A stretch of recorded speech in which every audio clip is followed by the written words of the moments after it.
열어주소서 열어주소서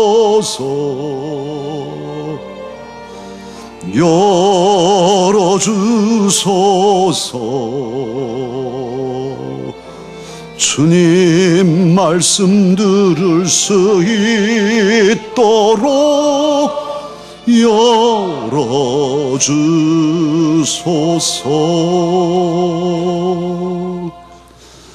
오늘 주시는 하나님 말씀은 신약성경 빌립보서 3장 4절로 14절 말씀입니다. 우리 김광현 집사님께서 받들어 읽어주시겠습니다.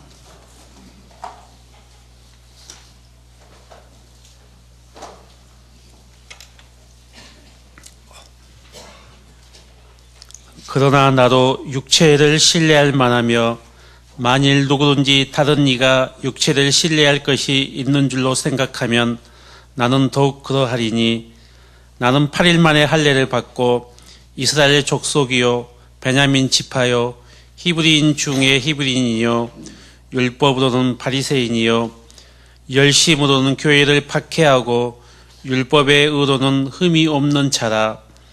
그러나 무엇이든지 내게 유익하던 것을 내가 그리스도를 위하여 다 해로 여길 뿐더러 또한 모든 것을 해로 여김은 내 주 그리스도 예수를 아는 지식이 가장 고상하기 때문이라. 내가 그를 위하여 모든 것을 잃어버리고 배설물로 여김은 그리스도를 얻고 그 안에서 발견되려 함이니 내가 가진 의는 율법에서 난 것이 아니요 오직 그리스도를 믿음으로 말미암은 것이니 곧 믿음으로 하나님께로 난 의다. 내가 그리스도와 그 부활의 권능과 그 고난에 참여함을 알고자 하여 그의 죽으심을 본받아 어떻게 해서든지 죽은 자 가운데서 부활에 이르려 하노니 내가 이미 얻었다 함도 아니요 온전히 이루었다 함도 아니라 오직 내가 그리스도 예수께 잡힌 바 된 그것을 잡으려고 달려가노라. 형제들아, 나는 아직 내가 잡은 줄로 여기지 아니하고 오직 한 일, 즉 뒤에 있는 것은 잊어버리고 앞에 있는 것을 잡으려고 표대를 향하여 그리스도 예수 안에서 하나님의 위에서 부르신 부름의 상을 위하여 달려가노라. 아멘. 하나님 말씀입니다. 오늘의 시대는 경제력이나 또 사회적인 지위로 신분이 결정되고 또 계층화되는 그런 때에 살고 있습니다. 소위 금수저와 흙수저 논란이 그 한 실례입니다. 이 사회에, 이 현대 사회에 또 민주적인 그런 자유로운 사회에서 어떤 금수저가 있고 흙수저가 있습니다. 금수저를 이렇게 구분하고 있었습니다. 국회의원이나 차관급 공무원 이상, 그리고 광역시장이나 도지사 이상, 군대로 말하면 준장 이상, 경찰로 하면 경무관급 이상, 이런 분들이 금수저급입니다. 대기업으로는 고위 임원들 이상, 연예인으로는 A급 연예인들, 이런 분들이 금수저입니다. 저와 여러분은 흙수저입니다. 뭐 은수저도 있으실 수 있죠. 그러나 어쨌든 구분하면 이런 구분들이 이 사회에 있어요. 뭐 부인할 수 없는 사실이죠. 대부분 신분 상승을 꿈꾸고 열심히 노력하고 애를 쓰지만 이제는 상당히 그게 점점 제도적으로 어려워져 가고 있습니다. 참 어려운 분들은 계속 어려워져야 되고 그 자녀들은 또 어려움 속에서 계속 어려움을 당하는 이런 구조적인 문제까지 가고 있습니다. 그런데 이렇게 어떤 층이 나누어지는 계층화된 사회, 이것은 고대에는 더 그랬죠. 뭐 어느 시대가 있었지만 지금은 그래도 많이 타파된 반상까지도 다 타파되어 있는 상황이지 않습니까? 그러나 예전에 예수님 시대나 바울 사도님의 시대에는 더욱 아예 노예 제도가 제도적으로 법적으로 보장받는 그런 때였습니다.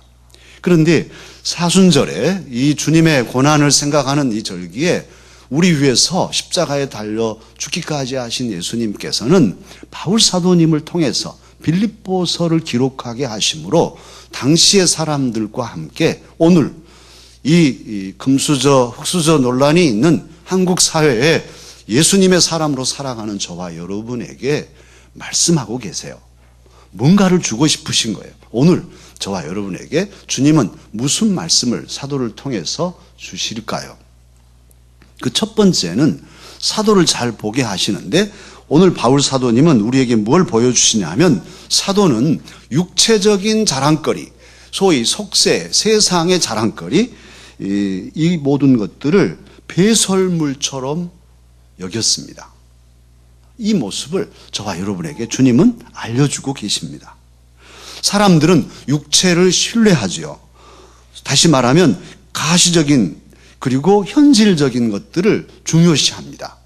물론 영원한 가치를 생각한다 하지만 당장에는 눈에 안 보이니까 눈에 보이는 것, 급한 불을 끄듯이 당장 먹고 살 일, 이런 것들이 더 주 목적이 된단 말이죠.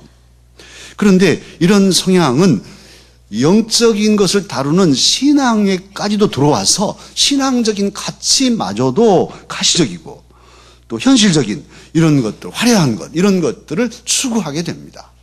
한국교회의 병폐가 그런 것이지 않습니까? 그래서 화려하고 더 큰 성전을 짓고 빚을 내더라도 목 좋은 데다가 큰 성전을 지으면 마치 기업을 움직이듯이 부흥되면 다 빚도 갚을 수 있다. 이런 논리로 가다가 무너지는 교회들이 많이 있습니다. 뿐만 아니라 이건 우리 기독교만의 문제가 아니고 우리 한국 사회의 병폐인데요. 불교도 마찬가지. 북한산에 가보면 삼천사나 진관사나 다 절을 짓습니다. 지금 막 아주 다 짓느라고 정신이 없어요. 절간을 늘리고 시설도 좋게 해서 속세의 사람들 와서 템플스테이 해서 돈 주고 가라. 찻집도 운영하고 그래서 다들 이런 쪽으로 가고 있어요. 참으로 무아를 주장하는 그들마저도 어떻게 하든지 이 속세에 눈에 보이는 것에 집중하는 모습들은 정상이 아닌 한국 사회를 말해주고 있습니다. 그런데 오늘 빌립보서에 보면 초대교회 유럽의 첫 번째로 세워진 건강하고 바울 사도님의 선교의 후원자로서 몫을 감당했던 이 교회 안에도 가시적인 것을 주장하는 사람들이 있었습니다. 이들을 가리켜서 오늘 본문 빌립보 3장 2절에서는 개들을 삼가라. 개라고 말합니다. 멍멍멍 짖는 이 개. 개는 어떻습니까? 그냥 시끄럽게 짖죠. 소란스럽게 하고 또 성질을 나면 막 물어뜯습니다.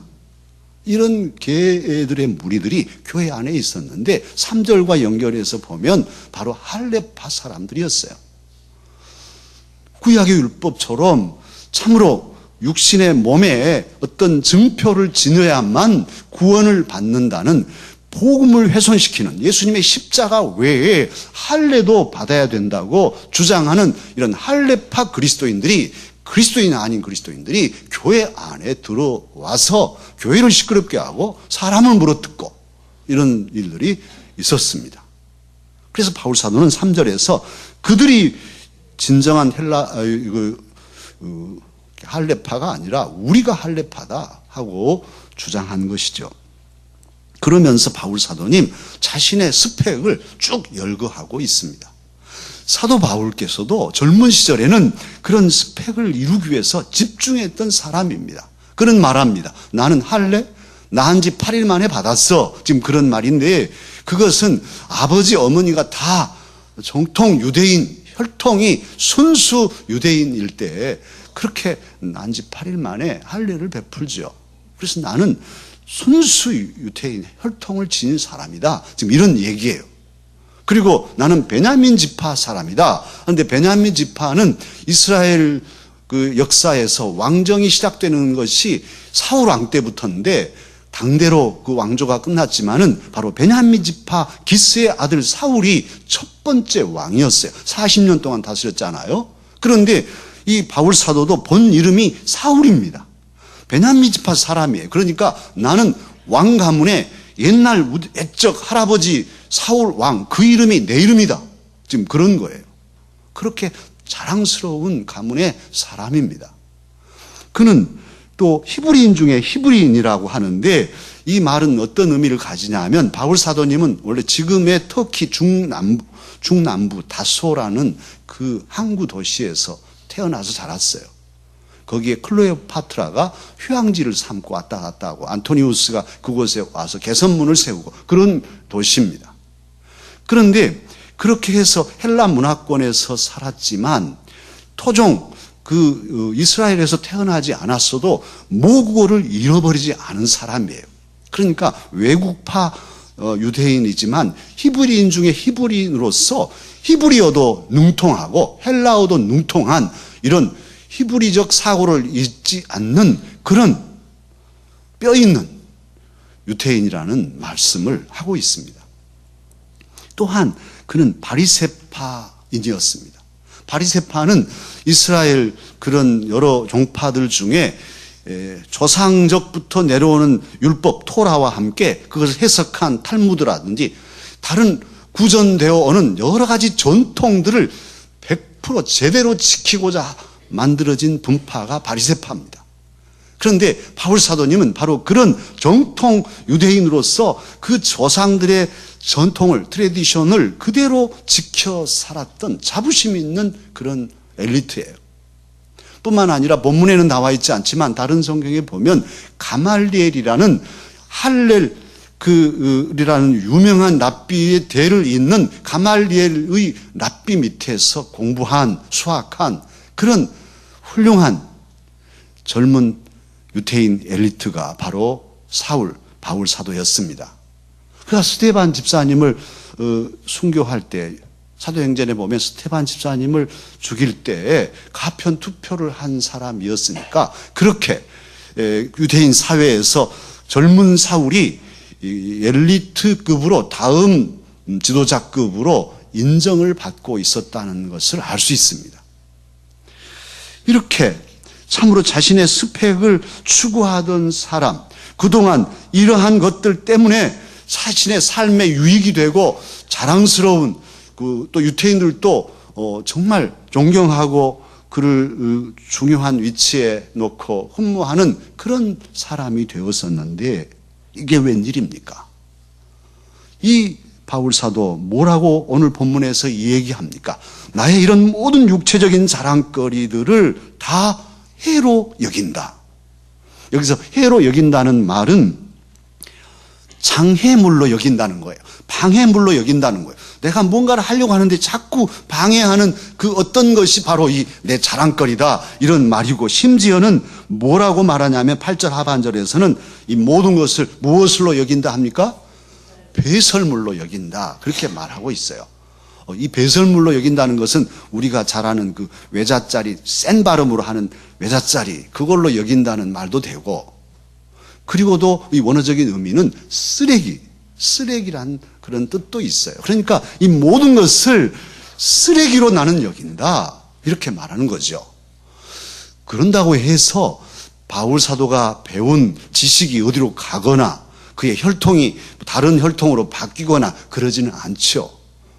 자기에게 계속 있어서 이것이 또한 복음을 전하고 주님을 섬기는 데도 유익하게 쓰여졌지만 이게 무슨 말이냐 하면 이제는 이것을 소중하게 여기지 않는다. 내 삶의 가치 우선순위에서 완전히 저 꼴찌로 놓는다. 이런 말이에요. 전에는 제1로 놓고 이것을 이루기 위해서 최선을 다해 살았지만 이제는 아니라는 거예요. 그런데 사실 이 스펙을 이루는 것은 상대적이잖아요. 내 집이 아파트가 30평인데 옆에 사람은 50평에 사네요. 그래서 아주 죽을 길을 쓰고 50평을 만들었더니 아니 그 옆에는 100평에서 사네. 이거 뱁새가 항새 따라가다가 가랑이 찢어서 죽게 생겼네. 이게 세상의 어떤 상대의 가치를 추구하는 경쟁 체계의 맹점인 것이죠. 열심히 애를 써도 더 위에가 있는 거예요. 그러니 만족은 없고 계속 경쟁해야 되고 계속 신경을 써야 되고 그러다가 죽는 것이죠. 이게 스펙의 사회예요. 누군가를 누르고 누군가를 밀어뜨리고 제끼고 그 위에 서야만 만족할 수 있는 사회. 이게 바울 사도가 젊은 시절에 추구하던 그런 경쟁의 사회였습니다. 지금 우리 한국 사회가 가고 있는 그런 상황과 같죠. 그런데 어떻게 이 바울 사도님 이런 것들을 배설물로 여기게 됐을까요? 어떻게 해서 이런 일이 일어났을까요? 바로 그것은 예수 그리스도, 예수님이 바울 사도님을 만나 주셨기 때문입니다. 예수님께서 바울 사도를 만났습니다. 그리고는 그의 삶 전체를 완전히 뒤집어 엎으셨어요. 할렐루야. 나쁜 의미로 뒤집는 게 아니라 정말 정상적으로 뒤집어 주신 것이죠. 그래서 무엇이 진짜로 중요한가를, 정말 진정한 가치가 무엇인가를 사도로 확실하게 깨닫게 하셨다는 말씀입니다.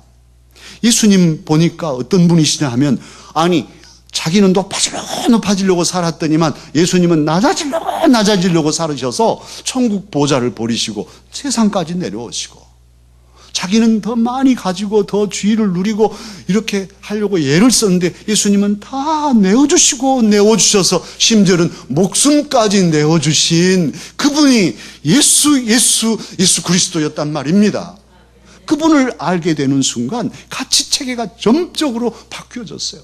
그런데 그렇게 내어주신 그분 안에 참 기쁨이 있고 참 만족이 있고 참 생명이 있음을 바울 사도는 발견하였습니다.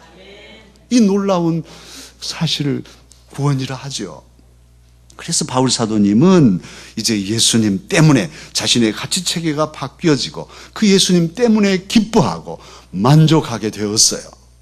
사실 오늘 빌립보서는 에베소서와 골로새서, 빌레몬서와 함께 옥중서신으로 구분됩니다. 그렇다면 바울 사도님은 지금 어디에 있겠습니까? 감옥에 gat혀 있어요. 옥에 있습니다. 그런데 빌립보서의 4장밖에 안 되는 이 빌립보서의 핵심 단어가 있는데 그것이 뭐냐면 기쁨이에요. 기쁨.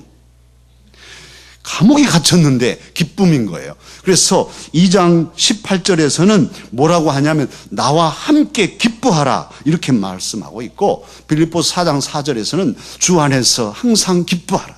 내가 다시 말하노니 뭐하라? 기뻐하라 하시고, 4장 10절에서는 내가 주 안에서 크게 기뻐한다 이렇게 고백하고 있습니다. 할렐루야.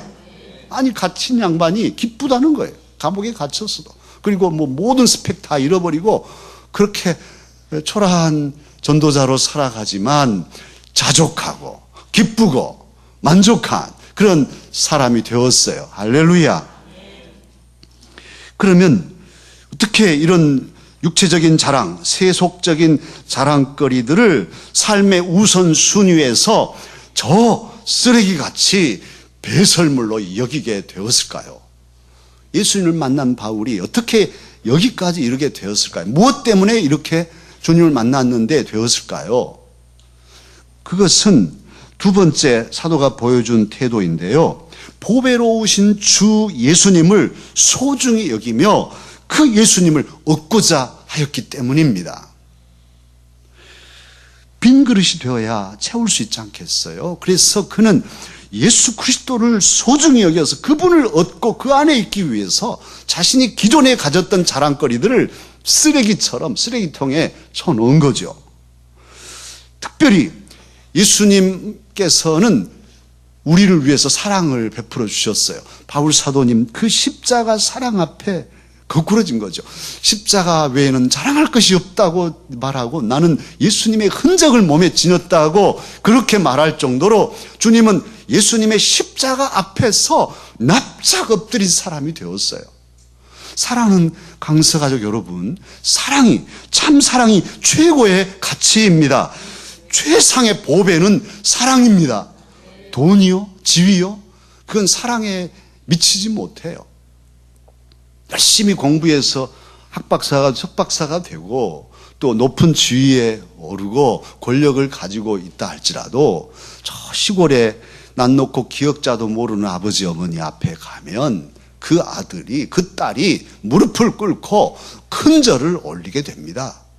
아니 그렇지 않고 아버지는 참 아들 잘 둔지 아세요? 나 같은 사람 있는 줄 아세요? 내가 봐 이래봬도 뭐 나라에서도 알아주는 사람입니다. 이러면서 아버지 앞에 거들먹거리고 자기 스펙 드러낸다면 그 자식도 아니고 사람도 아니죠. 그러나 정말 사람이라면 높은 지위에 있을수록 참으로 무식한 아버지 어머니일지라도 아버지 어머니 정말 이 못난이 같은 나를 위해서 참 밤잠을 안 주무시고 먹을 것 못 드시고 가르쳐 주셔서 제가 오늘 이렇게 큰 사람이 되었습니다. 아버지 어머니 은혜입니다 하고 그 앞에 눈물 흘리며 절을 올리지 않겠어요? 그 사랑 앞에, 부모님의 그 사랑 앞에 훌륭한 자식은 무릎을 꿇고 절을 올리게 되는 것입니다. 아무리 많은 그런 자랑거리가 있어도 사랑 앞에는 자랑거리가 아닌 것이죠. 오히려 감사거리인 것이죠. 그런데 부모님의 사랑보다 100배, 1000배 더 큰 사랑이 하나님 아버지 사랑이고 예수 그리스도의 사랑입니다. 저와 여러분을 위해서 주님은 당신의 생명까지 주셨거든요. 바울 사도는 그걸 알았어요. 그걸 경험했어요. 경험하고 나니까 자신의 모든 자랑거리들이 초라한 겁니다. 주님 앞에 아무것도 아닙니다. 오 주님, 나 같은 것을 살리시려고 주님이 십자가에 달려 죽으셨나요? 그 사랑 앞에 엎드려서 참으로 이제는 예수님 보배로우신 내 예수님, 주님 아니면 제가 살 수 없습니다. 주님, 내가 얻기 원합니다. 내 안에 오시옵소서. 주님 안에 제가 또한 있기 원합니다. 이렇게 고백하며 나아간 것이죠.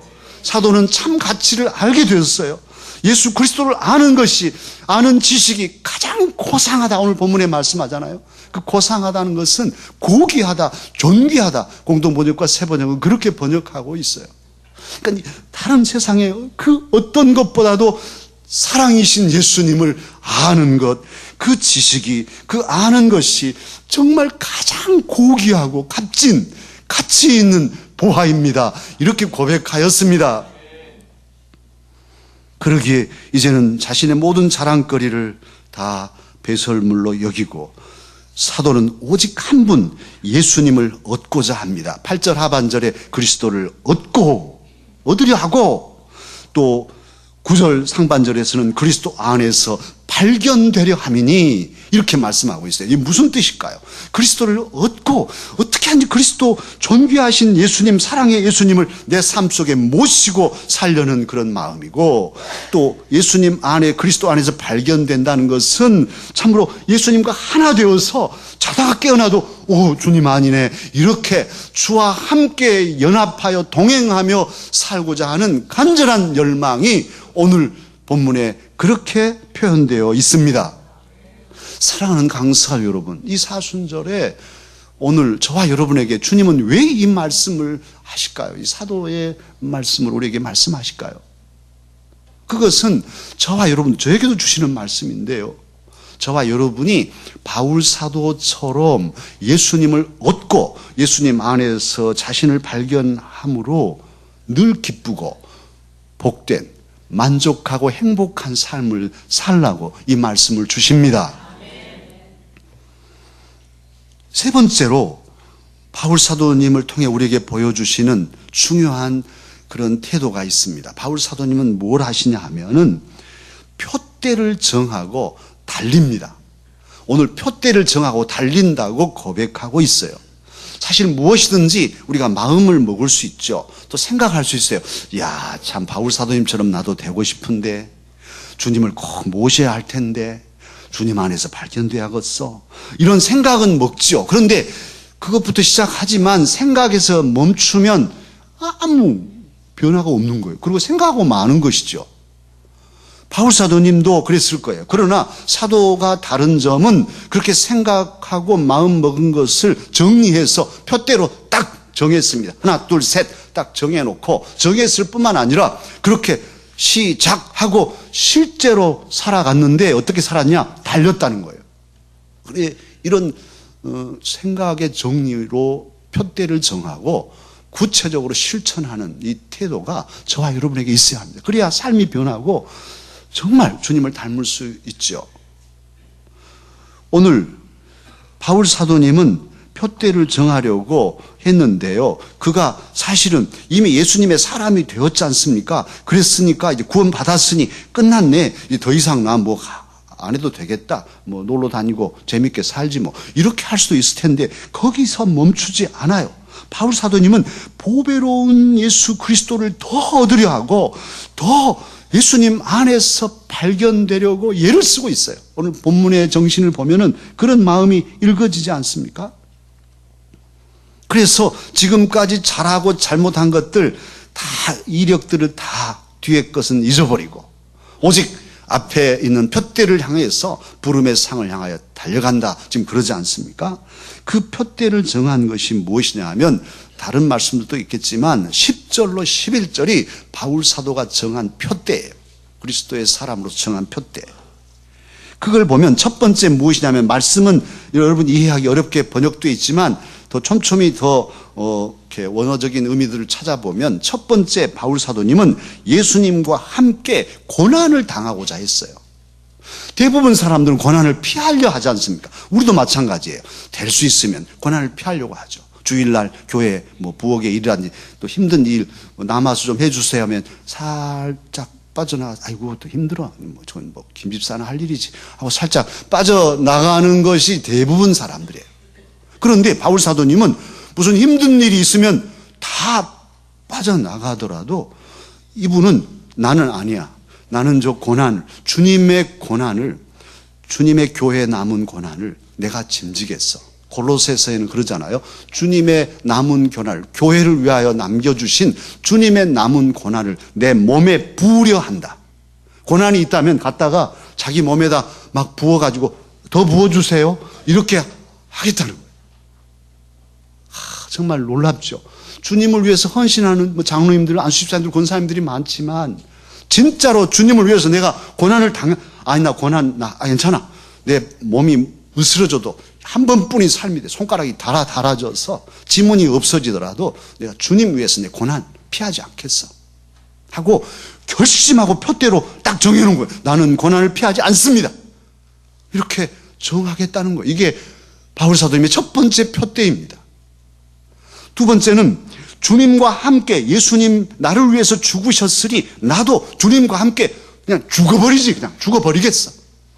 목숨 살려고 이 한 목숨 살려고 타협하고 이리저리 빌빌거리고 믿는 둥 마는 둥 하지 않고 그래 좋아 나는 예수님과 함께 완전히 죽음의 자리까지 가겠어.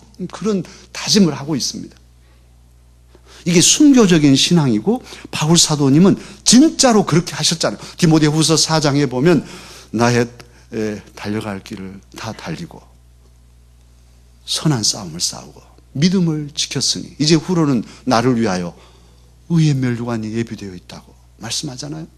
그리고 순교에 피를 흘리고 돌아가시잖아요. 그렇게 사도는 결심하고 원칙을 정하고 표대로 남겨놓고 나는 주님을 위해서 주와 함께 나를 위해 죽으신 주님과 함께 죽겠어. 피하지 않겠어. 이렇게 정한 겁니다. 그리고는 세 번째 무엇이냐면 주님이 죽으시고 끝나지 않고 부활하셔서 부활의 첫 열매가 되셨는데 나도 주님과 함께 죽어서 영광스러운 부활로 주님 나라에 이르리 주와 함께 이 영광스러운 부활을 누리겠어. 이렇게 표대를 정했습니다. 할렐루야. 그러기에 주님 모시고 주님 안에서 발견되며 어떻게 하는지 더 낮아지고 어떻게 하는지 더 희생하고 어떻게 하는지 더 충성하고 어떻게 하든지 주님과 함께 더 죽어지는 삶을 살려고 결심 또 결심을 표대로 정해놓고 한 사람이 바로 사도 바울입니다. 이 바울 사도께서는 오늘 14절에 표대를 향하여서 달려가노라 달려간다고 표현하고 있는데요. 이것은 사실은 경주하는 달리기 경주하는 그런 개념의 단어이죠. 달리기를 하면 대부분 선수들이 다 어떻습니까? 그 골인 지점, 목표점을 바라보고 참으로 자기 실력껏 전심전력하잖아요. 정말 정말 제가 그 운동회 때 본 사건 하나는 열심히 달리고는 100m 달렸는데 그냥 바로 그 자리에서 토해버리더라고요. 얼마나 혼신의 힘을 다했던지 그냥 확 위가 짜져가지고 밥을 토해버린 그런 일을 봤었어요. 그렇게 온 몸을 던지는 것인데요. 바울 사도님, 나는 표대를 정해놓고 주님을 위해서 고난을 당하고 피하지 않고 주님과 함께 죽고 주와 함께 영광의 부활에 이르리 하고 표대를 정해놓고는 그냥 온 몸으로 전심전력 달려간 것이죠. 그의 삶이 성경에 기록된 대로 우리에게 증거하고 있지 않습니까? 그렇게 온전히 달려서 의의 면류관을 차지하시고 순교의 반열에 오르신 분이 저와 여러분이 오늘 읽은 빌립보서를 쓴 바울 사도님입니다. 주님은 이 사도의 행적과 그의 고백과 그의 다짐과 그의 삶을 저와 여러분에게 들려주십니다. 그렇게 하심으로써 저와 여러분 중에도 제2의 바울사도, 제3의 바울사도가 누구인가 찾고 계셔요. 과연 이 시대에 누가 이제껏 추구하던 치열한 경쟁으로 나를 강하게 하던 것들을 쓰레기처럼 내려놓고 보배로우신 주 예수님을 얻으려고 힘쓰시겠습니까? 누가 하시렵니까? 누가 세상적 육체적 자랑거리를 장애물로 배설물로 여기고 예수님과 함께 주님의 교회를 위해서 복음을 위해서 고난도 피하지 않고 달게 짐지시겠습니까? 우리 중 누구입니까? 누가 과연 십자가에 달리신 예수님, 나를 위해 죽으신 그분과 함께 나도 죽어서 다시 부활하신 주님과 함께 영광스러운 부활에 나도 이르리, 오늘 그렇게 결심하신 분이 과연 누구입니까? 사랑하는 강사 여러분, 많은 것을 가지고 있어서 강하고 행복할 줄 알지만 그렇지 않습니다. 세상의 스펙은 아까도 말씀드린 대로 상대적인 것이에요. 정말 강하고 행복하고 만족스러운 것은 나는 약하고 부족하지만 예수 그리스도를 모실 때, 그분을 얻을 때 비로소 강할 수 있습니다. 화려한 스펙도, 화려한 사회 자랑거리 경력도 죄인들에게는 더 큰 죄를 짓는 짐일 뿐이죠. 그러기에 예수 그리스도를 모셔야 우리의 모든 세상의 자랑거리도 합력하여 선을 이루고 빛을 발할 수 있습니다. 저와 여러분, 참으로 주 앞에서 낮추고 약한 자로, 내가 약하지만 주님 내 안에 오셔서 나를 진정 강하게 해 주십시오. 약할 때 강함 되시는 나의 주님, 나의 보배가 되시는 나의 주님, 내가 주님을 더 얻기 원합니다. 주 안에 있기를 원합니다. 이 마음으로 약할 때 강함 되시네, 이 찬송 기도하는 마음으로 우리가 부르십시다. 십자가 죄사하셨네, 나는 쓰러지고 넘어져도 내 잔을 채우시는 나의 주님, 약할 때 강함 되시네, 나의 보배가 되신 주 나의 모든 것. 주 안에 있는 보물을 나는 포기할 수 없네, 주 나의 모든 것. 예수 어린 양 존귀하리를,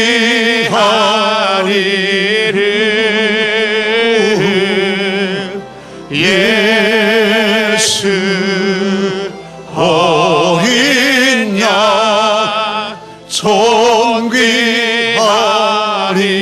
십자가 죄사하셨네, 십자가 죄사하셨네, 주님의 이름 찬양해, 주 나의 모든 것. 주 안에 나를 세우고 나의 빈잔을 채우네, 주 나의 모든 십자가 것. 죄사하셨네. 다시 한번. 십자가 죄사하셨네. 주님의 이름 찬양해. 주 나의 모든 것. 쓰러진 나를 세우고 나의 빈잔을 채우네. 주 나의 모든 것. 예수 어린 양, 예수 어린 양 존귀하니를. 예수 어린 양 존귀하니를. 예수 어린 양, 예수 어린 양, 예수 어린 양 존귀하니를.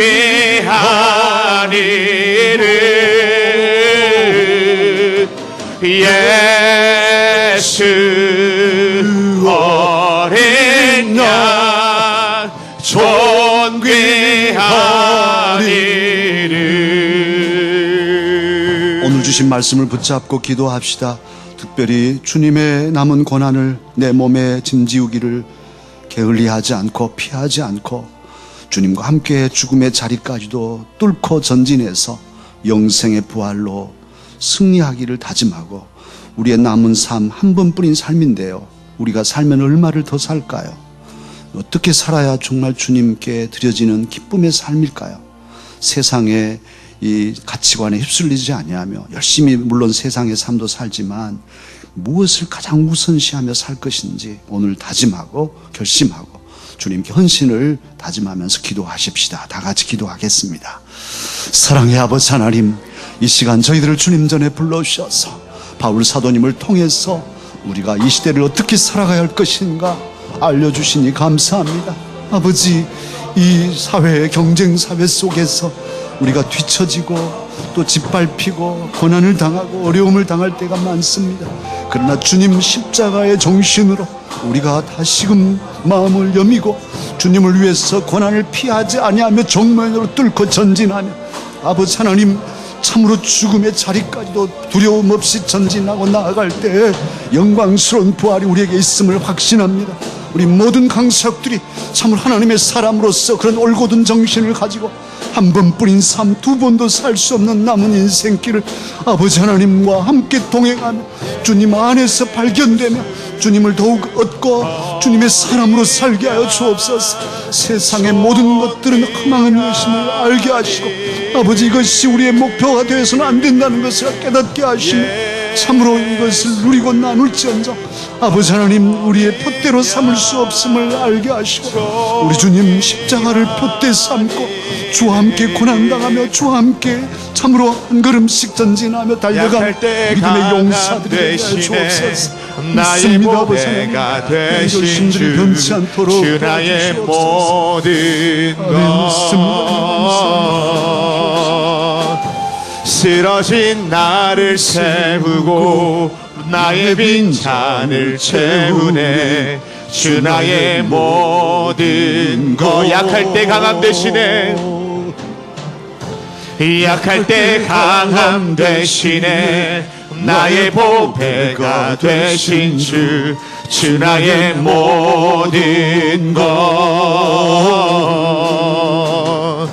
쓰러진 나를 세우고 나는 빈잔을 채우네. 주 나의 모든 것. 예수 어린 양, 예수 어린 양 존귀하니를.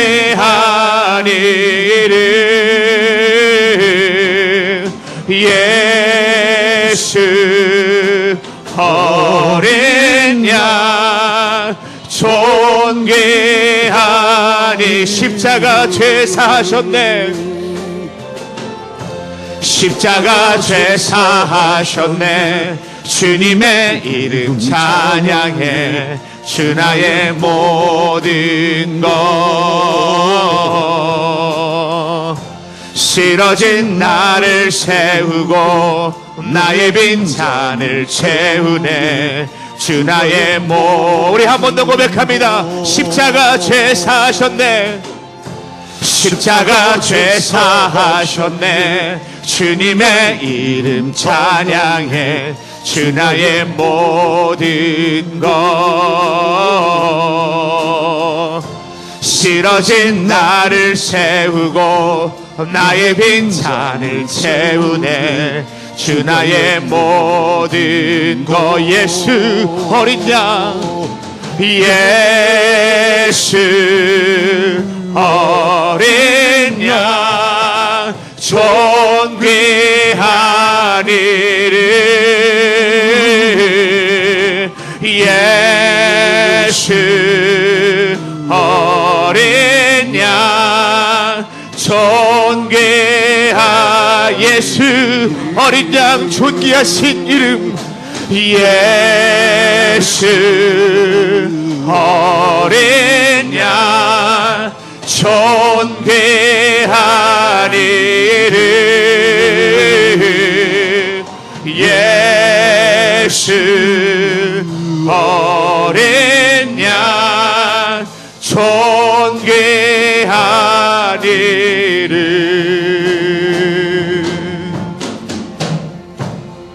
오 존귀하신 우리 주님 하늘 귀한 보좌도 아낌없이 버리시고 낮고 천한 이곳